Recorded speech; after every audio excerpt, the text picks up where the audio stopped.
تبون في حياته منذ أن جابته أمه إلى الدنيا، في حياته ما شراش كيلو بطاطا ولا شرا الخبز ولا شرا الحليب، ولا 55 سنة مسؤول. كي كان في عمره 16 سنة التحق بالمدرسة العليا للإدارة. من وقت بومدين وهو مسؤول إلى يومنا هذا. في حياته تبون، في حياته منذ جابته يماه للدنيا، في حياته ما راحش للسوق ولا راح المحل مواد غذائية عند عمي عمر ومن بعد يطيح له، ولا كردة مثلا.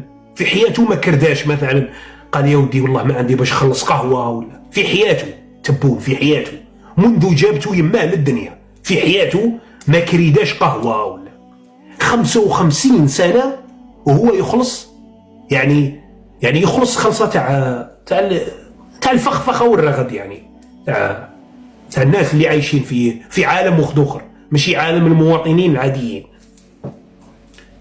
زاد بالكوستيم، كي زاد نتايا يقمطوك، انت يا اخي في داركم كي تزيد هكذا يقمطوك، يديروا لك الكحل وزيت الزيتون والحنه وكذا. هو كي زاد تبون، كي زاد لبسوا له كوستيم، زاد كهل عاقد انه والله العلي زاد من نطفه صهيونيه. باباه اخي معروف يعني في المشريه انه تبون من عائله صهيونيه. وشوف لو تحط تصوير تبون وتصويره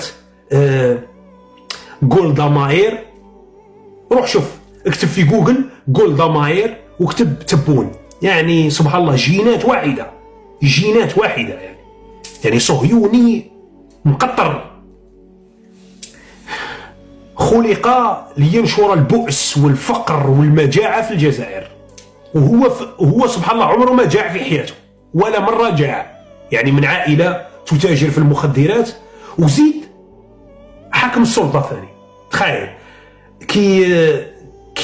كي تنقص لهم المداخيل تاع السلطه يتاجروا في المخدرات، يتاجروا في الكوكايين. يعني عائله معروفه، عائله تبون معروفه عائله بتجاره الكوكايين والحبوب الصلبه والامور المخدره. يعني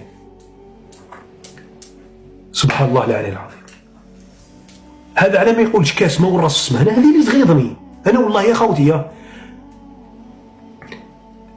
قال لي تغيظني في الحكايه هذه انه بوصبع علاه يقول كاس ماء وراس السماء، والمسؤولين والوزراء واللي حاكمين البلاد ما يقولوش كاس ماء وراس السماء. علاه ما يقولوهاش؟ علاه ما يجوعش كيما نتايا؟ علاه ما يدوش مره في 15 يوم كيما نتايا؟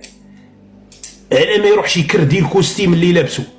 الكوستيم تشريه له الدوله، الصباطي تشريه له الدوله، الماء وتريسيتي والغاز خالصين وما يتقطعوش. على المسؤولين الضمانات والامتيازات والاراضي والبون واش يقولوا له القروض البنكيه وكذا يديو شحال. هذه اللي تغيظك، هذه اللي تغيظك في الشعب الجزائري. والله العلي العظيم هذه اللي تغيظني في الشعب انا.